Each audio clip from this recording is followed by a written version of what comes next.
You probably know by now that conflict is unavoidable in our relationships. There's always going to be a little bit of friction over certain things.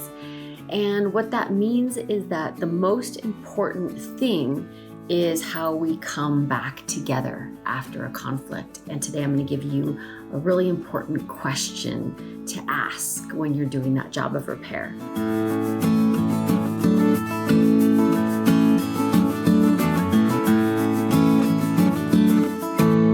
I'm Stacy Rocklein, and it's my mission to eradicate loneliness. And loneliness happens when we disconnect from each other. And that's what's happening in conflict.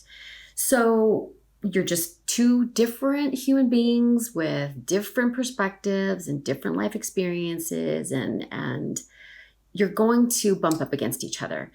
And what that's like is, if you think about it, think about the two of you, and this can be in any relationship, sitting on a couch next to each other, okay? Holding hands. You feel connected with that person. Conflict comes up, and it can be varying levels of intensity, right? But what it is you let go of each other's hands for a minute. You disconnect. You've got I feel one way, you feel a different way, and so you're drawing a line between the two of you. Now, best case scenario, you drop hands for a minute and you kind of retreat into your own little space. Maybe you scooch over a little bit. That's just little baby conflict, right?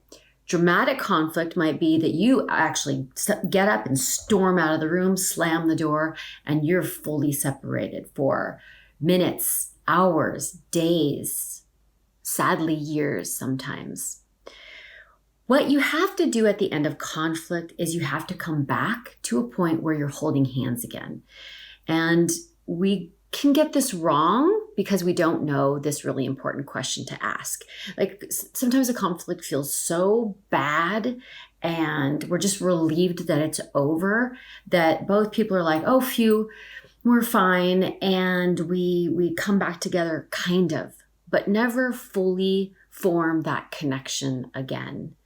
And it's important, no matter how painful it is, that you revisit the connection at least.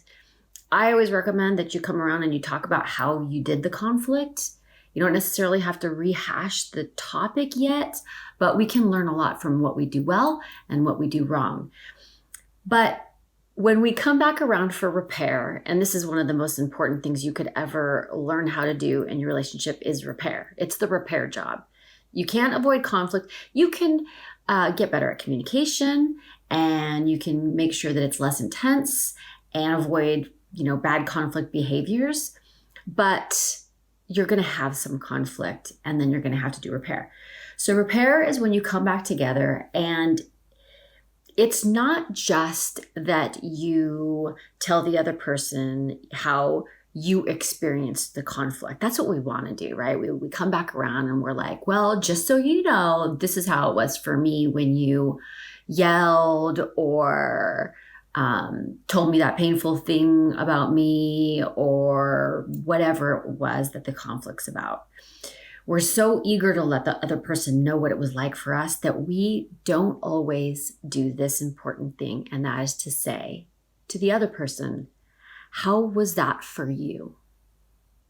How was that experience for you? That is really where you pick each other's hands back up again.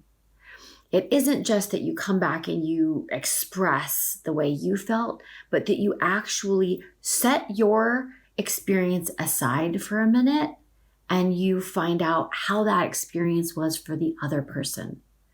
How was that for you opens up this door to allow them to share what happened for them.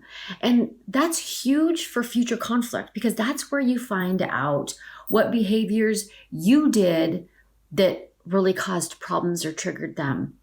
That's where you find out what their feelings were, their real deep emotional experience of it was. That's where you find out where they're self-judging, where they think that they did things wrong. There's so much information inside the other person that they might not be willing to share unless you open the door for it.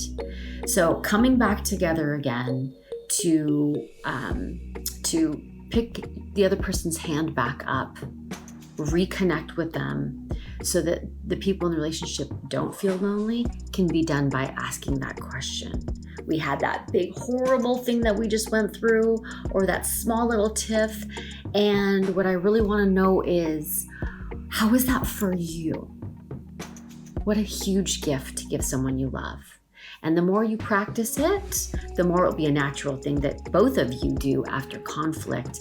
And then you can use all of that information that you gather in that moment to minimize future conflict, avoid some future conflict, and also to tenderly care for each other in that moment where there's still probably some hurt feelings and people really need to feel seen and heard and understood and supported and loved. So add that question to your repair job and you will be able to connect more quickly.